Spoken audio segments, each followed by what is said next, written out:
Bonjour à tous. Bonjour. Nous sommes heureux aujourd'hui de vous proposer un test d'un putter de la gamme Argolf que nous continuons à explorer. Un test qui a été réalisé à l'exclusive Golf de Bettmont qui nous a reçus aujourd'hui pour cela. Et donc il s'agit du putter Excalibur. Le voici. Voilà. Un putter magnifique que nous allons tester et vous dire bien sûr ensuite ce que nous en pensons. À tout de suite. À tout de suite.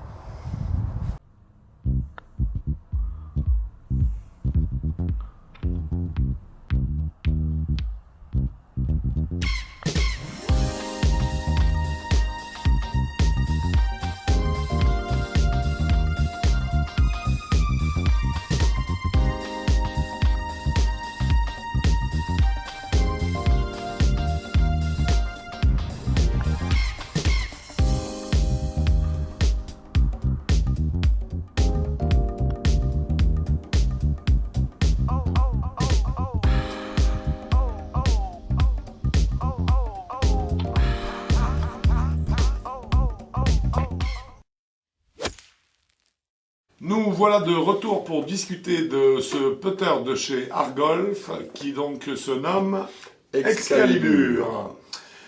Tous les noms des putters de chez Argolf sont sortis de la forêt de Brocéliande, exactement. C'est ça, hein, Mais ce oui. qui est très sympa d'ailleurs. Mordred, Lancelot, Exactement. Merlin, Arthur, Graal. Voilà, exactement. Et ils sont pas bretons pour rien. Hein. Non, alors cette fois-ci donc l'Excalibur, eh bien c'est un putter que Argolf décrit comme étant une lame à juste titre, dont les qualités essentielles selon la façon laquelle il les présente sont un impact solide, des sensations pures et une esthétique minimaliste. Alors c'est vrai que c'est un esthétique minimaliste. On va vous laisser en juger et vous faire un petit avis, votre avis, pardon, sur les qualités esthétiques de ce club, pas plus tard que tout de suite.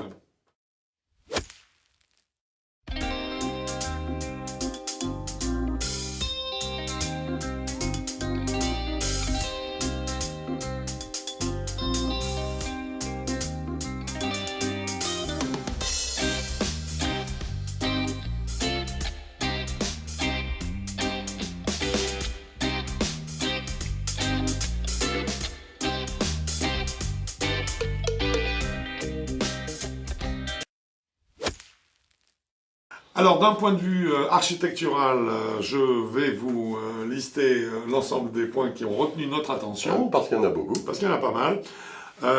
Bien sûr, c'est un putter lame, hein, donc Une lame. on est voilà, esthétique minimaliste dit Argolf, et ils ont raison, hein, puisque On ne peut pas faire plus. on peut pas faire plus minimaliste. Ou presque. Ou presque. À noter, on le voit tout de suite bien sûr, une face striée et usinée, ce qu'on appelle un usinage C-cut. Ça donne une finition très jolie. En arc de cercle. Oui, absolument. Alors, à préciser également, parce que c'est assez intéressant, le matériau utilisé pour réaliser cette tête de club, c'est toujours un bloc de matériaux chez Argolf. Il s'agit d'un acier inox 316L. Alors que pour les autres, c'était un bloc d'aluminium. C'est ça, exactement. Cette fois-ci, on est sur de l'acier inox, mais il s'agit par contre d'un grade d'acier qui est une fois de plus issu de l'aéronautique et non pas, je dirais, de la vente de métaux, d'une façon générale. Précision également, pour avoir une finition parfaite, le matériau, l'inox, a donc été traité et microbillé, microbillé, pour cette finition argent mat, qu'on retrouve sur toutes les finitions, puisqu'il existe en plus, on en parlera plus tard en option de finition, mais donc ça a été microbillé de façon à ce qu'on ait usiné et microbillé de façon à ce qu'on ait vraiment une surface parfaitement plane. Et le tout a été fait, ce qui est assez amusant et qui est assez particulier d'Argolf, avec une finition argent mat qui est supposée avoir un effet anti-reflet. C'est-à-dire qu'en fait, ce côté argenté ne vous éblouira pas par un rayon de soleil quelconque au moment où vous êtes à l'adresse, car c'est une finition mat qui absorbe pas mal la lumière. À noter également d'un point de vue architectural que c'est un club qui a un offset inexistant, donc offset 0 degré, c'est-à-dire que le manche vient exactement, on le voit bien sûr, Exactement. Pile poil dans la phase de club. Presque. Exactement, au niveau de la phase de club. Et vous notez également, bien sûr, qu'il s'agit d'un club dont l'ancrage avec le shaft se fait dans le talon du club. Là, c'est très net. C'est un modèle qui n'existe pas avec un center shaft, ni avec un, je dirais, un placement médian de l'axe du manche dans le talon du club. On est vraiment sur un extrême talon. On en a déjà parlé, comme vous le savez, il existe deux façons de putter, qui est soit de putter en ligne, soit de putter en arc. Dans le système de putting en arc, on distingue encore un arc léger et un arc fort. Cette fois-ci, ce putter, de toute évidence, est conçu pour putter dans un arc fort, puisque en fait, tout le travail du club va se faire autour de l'axe du manche, qui lui est dans le talon du club. Typique, donc caractéristique également des putters qui sont conçus dans ce principe-là, c'est que lorsqu'on vérifie le point d'équilibre, la face de club s'effondre. Elle est droite. Elle est droite, elle vient vers le sol. À la verticale, vers le sol. On n'a pas besoin d'un porteur pour voir, c'est du 90 degrés. Exactement, et là on voit bien qu'on n'est pas sur une phase balanced qui resterait comme ceci, et qui elle, bien sûr, favorise davantage le putting en ligne. Donc il s'agit d'un putter qui, de toute évidence, est fait pour les adeptes du putting en arc. En ce qui concerne le poids du club, on est sur un club qui nous propose une tête de 370 grammes pour un poids total que nous avons pesé à 550 grammes. Un peu lourd. Alors, un peu lourd, mais deux choses à dire tout de même, c'est que premièrement, nous avons toujours été impressionnés chez R-Golf par la différence qu'il existe entre le club à l'arrêt qui semble lourd avec des poids qui vont jusqu'à 600 grammes. Donc un club qui statiquement paraît lourd, mais qui par contre est tellement bien équilibré qu'en mouvement, il ne paraît plus lourd du tout, en fait. Donc je dirais un poids qui est important, mais compensé par un équilibrage parfait. Deuxièmement, il faut savoir que le putter est d'une façon globale le club, voilà, parmi les clubs les plus lourds du sac avec le sandwich. Le plus léger du sac, vous le savez bien sûr, étant le driver. Alors, nous allons parler maintenant des sensations de ce club, et là, je vais me tourner vers mon confrère Quentin, pour une raison simple, qui est que, pour être honnête, je ne suis pas un putter en arc. Bah, moi, pas tant que ça non plus. Du tout, puisque moi, je putte en ligne, alors je veux dire, c'est clair. Ce qui fait qu'effectivement, je pensais que peut-être tu aurais plus de choses à raconter. Ah, j'en ai pas mal, oui. Allez, vas-y. Déjà, juste pour dire encore une fois, le putter est un petit peu lourd, mais il est très très bien équilibré, ça c'est important. Quand on le déplace, il semble léger et facile à manipuler. Oui. Donc là, on sent tout de suite vraiment un club qui se tourne un petit peu, tout est très bien équilibré, tous les poids sont bien au bon endroit, aux bons endroits pour faciliter le jeu. Mais ça reste un putter exigeant quand même. Ça reste un putter exigeant. C'est-à-dire que c'est un putter qui ne va pas, je dirais, tolérer un décentrage sur la phase de club important. Un peu aussi. Un petit peu peut-être, parce que là on est sur la qualité. J'ai déjà testé des putters comme ça et le décentrage était une catastrophe. Mais oui, c'est ça, parce que là on le ressent avec ce modèle-là de putter, on le ressent 2 mm à encore côté, mieux. c'est Bien fini. sûr. Là, ce qu'on peut voir, c'est qu'ils n'ont même pas mis de point de mire. Oui. Mais on a décentré un peu talon et pointe, et moi j'avoue, le club n'a pas bougé. Alors j'ai décentré un peu, balle dans le talon par contre, et balle vraiment dans la pointe, là il faut vraiment éviter les deux extrêmes. Ça, et là on sent quelque chose. Ouais. Mais par contre, on peut la descendre quasiment d'1 centimètre, ce qui donne une marge d'erreur assez magnifique. Oui, mais qui pour moi ne reste pas comparable à ce qu'on peut avoir sur du maillet par exemple. Je suis tout à fait d'accord, même les center shaft et tout ça, je suis tout à fait d'accord. Ce qu'il est clair quand même, et ça il faut le préciser, c'est important aussi en termes de sensation, que c'est un putter qui n'a pas un moment d'inertie phénoménal. Non. Ça, sa forme nous l'indique, de toute façon. Mais par contre, je reviens juste sur le toucher, quand on la touche bien ou moyen, on sait qu'on a touché un peu pointe ou un peu talon, la balle va légèrement être déviée. C'est normal puisqu'il y a quand même un micro-mouvement qui traîne. Mais on n'a pas de sensation où on se dit « Waouh, ma balle va être 50 cm à droite, 50 cm à gauche de ce que j'ai visé. » C'est la déviation est très très faible et les sensations sont excellentes parce qu'on sent tout de suite si on l'a bien touché, un peu talon ou un peu pointe. Et il y a une marge d'erreur quand même là-dedans, ce qui est assez phénoménal. Oui, surtout pour ce type de technologie. Voilà, et puis surtout, comme tu l'as dit, pas très très peu de marge d'erreur. Très peu de compensation par la forme du club, donc effectivement on est quand même sur le concept d'une lame, mais a priori une lame relativement tolérante. Ce qui fait que c'est un club que moi j'ai trouvé très efficace, notamment sur les putts courts. C'est-à-dire que les putts courts, ce sont les putts qui comptent pour le score, il ne faut pas l'oublier.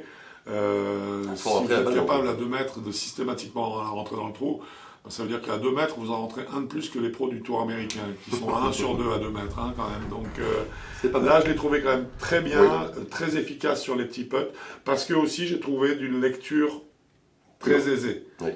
Il est facile à positionner, il est facile à lire. Par contre, j'ai trouvé, puisque là c'est pour une fois, j'ai trouvé par contre qu'il demandait quand même un bon travail de la remontée du putter dans la zone d'impact pour lui imprimer un roulement positif, en tout cas théoriquement, essayer en tout cas de lui imprimer un roulement positif. Et à ce niveau-là, je trouve qu'il fait bien le job. Donc ça reste quand même pour moi un putter qui s'adresse, on en parlera tout à l'heure dans la gamme, mais je dirais que ce type de putter, je dirais, sera profitable à celui qui a une technique de putting en place qu'il va pouvoir reproduire dans sa gestuelle de façon systématique. Ça n'est pas, je dirais, un club qui est très, je dirais, facilitant en soi. Par contre, c'est un peu l'auberge espagnole. Ce que vous amenez, ce que vous allez trouver, c'est ce que vous allez y amener. Donc c'est un club qui ne trahit pas vos intentions au niveau gestuel. C'est un club qui, à ce niveau-là, n'offre pas de surprise. Pour moi. Non, aucune. Et puis, moi, ce que j'ai ressenti aussi, par rapport aux autres putters de la gamme qui sont en aluminium, toujours en un bloc, là, l'acier, on a plus de sensations et on a l'impression que la balle sort plus vite. Parce que l'acier est plus lourd. Oui. Et là, pour moi, ça part très vite. Alors, très vite, ça dépend de la roule des greens aussi, mais ça roule vite, ça roule bien, ça tient bien la ligne. Et moi, je l'ai trouvé quand même très très agréable à... Toi, c'est un putter que tu as particulièrement apprécié. Alors, je l'ai bien aimé. Ouais. C'est pas l'un de mes préférés. Il fait partie de mes préférés. Voilà, c'est ça. Mais c'est pas mon préféré, mais je le trouve très très efficace, je l'ai vu bien touchant. test, et puis, même les longs putts, là, surtout, là, on fait juste une histoire de balancier. On laisse le club faire. C'est comme en cuisine, on laisse le couteau faire. Là, on laisse le putter faire. Il n'y a que l'amplitude à négocier et ça part tout seul. On a vraiment un poids qui nous emmène délicatement. J'ai trouvé vraiment d'une régularité assez impressionnante.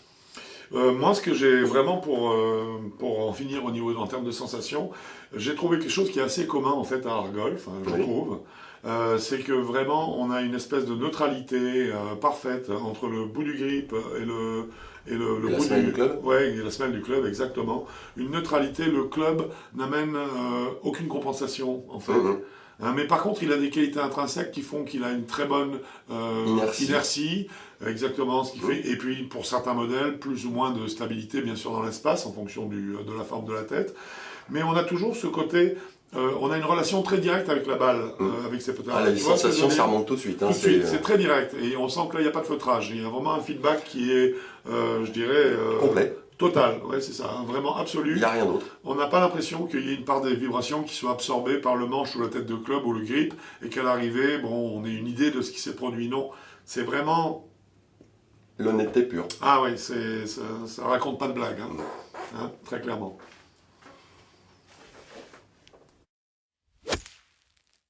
Alors, un exercice toujours difficile avec les putters. Avec les putters. Il y a plusieurs, il y a 2 exercices très difficiles avec les putters. C'est de définir la gamme pour qui, entre guillemets, il pourrait convenir. Et puis, c'est également de donner une note. Parce que là, la note, on le sait, il n'y a pas, puisqu'on ne note pas une sensation, c'est notre phrase, on aime bien la répéter, mais elle est tellement vraie.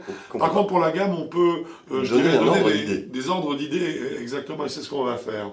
Alors pour moi, ce putter-là, il est pour les bons joueurs. Ça, je suis convaincu, et d'ailleurs, s'il est présenté comme ça chez Argolf, directement comme étant putter lame, et en plus, quand on voit les qualités que je dirais qu'il prête à ce modèle, oui, il est évident que c'est fait pour les bons joueurs. C'est fait pour les bons joueurs. Et ça rejoint ce que je te disais tout à l'heure, c'est-à-dire qu'en fait, il faut un putting construit pour l'utiliser. Ah oui, ça c'est clair. C'est pas au feeling. C'est pas à la louche. Non, pas du tout. Non, il faut être bien posé. Il faut que ce soit construit. Oui. Mais sinon, très très bon putter pour les bons joueurs. Ouais. Mais par contre, il n'empêche pas, si vous avez un putting avec de l'arc, testez-le. Bien, quel que soit votre- Alors voilà, ça c'est, tu as tout à fait raison, ça c'est la première remarque, c'est que Ah ouais. déjà si vous potez en arc, je pense qu'il faut l'essayer, parce que là on est vraiment sur un modèle qui est vraiment exactement ça, hein. C'est fait pour le putting en arc, donc absolument juste. Deuxièmement, bon putter ne signifie pas index bas, Non, ça veut dire bon putter. ça veut dire c'est- bon putter. et ça veut dire quelqu'un qui fait jamais plus de 2 putts sur un green. Voilà, hein, moi je connais des gens qui sont 36 de handicap, je fais pas de concours de putting avec eux tellement ils puttent bien. Pourtant ils sont 36 d'index, Ouais, tu vois ouais. ce que je veux dire. Ah bah oui. Donc non, ça n'est pas une question d'index, il faut Non. que vous ayez simplement une bonne technique de putting, je Constance. pense, voilà, et une régularité pour à ce moment-là profiter de ce club, parce que ce qu'il va vous donner, c'est un rendu de sensation extraordinaire et une très grande lisibilité en fait quand vous êtes près du green pour organiser votre ligne, sa perpendiculaire, bref, organiser votre coup. Et moi, ce qui me dit aussi quand même que c'est pour les bons joueurs, c'est que la balle part un peu plus vite quand même que pour les autres putters. Oui, alors Donc il absolument. faut avoir de bonnes sensations, un bon toucher de balle. C'est vraiment, il y a ça qui est... c'est pour les Cette- bons putters, pas les bons joueurs. Et pardon, comme, les et bons comme on le putters. disait, c'est effectivement cette vitesse de balle est liée au matériau, Oui, en oui, fait, complètement. cette fois-ci l'inox, comparativement à l'alu par exemple. Oui. Ce putter coûte 399 euros. Alors, ce qui peut paraître une somme importante pour un club de golf, mais d'abord n'oubliez pas que c'est beaucoup moins que ce que vous mettez généralement dans votre driver. Or, celui-là, vous allez vous en servir 36 fois par parcours, Celui-là, théoriquement, le putter. le putter, alors que le driver, vous le sortez 14 fois. D'autre part, son espérance de vie n'est pas la même. Le putter, nous le répétons, c'est le club que vous utilisez le plus dans votre sac, c'est celui que vous allez garder le plus longtemps aussi dans votre sac. Donc c'est le club sur lequel vous devez fournir le plus gros effort en termes d'investissement. Il est plus intelligent de mettre 400 euros dans un putter que d'en mettre 600 dans un driver. Une fois que ça c'est bien en tête, on peut commencer à se construire un sac avec intelligence. Concernant ce putter, bien sûr, il existe avec de nombreuses options. Alors je crois qu'il existe par Alors, contre en qu'ils deux sont- couleurs. Voilà, il existe en deux couleurs, Voilà, la tête en argent, en mat. mat, voilà. argent mat Et le noir. et le black. Oui, Et le exactement. black. Hein.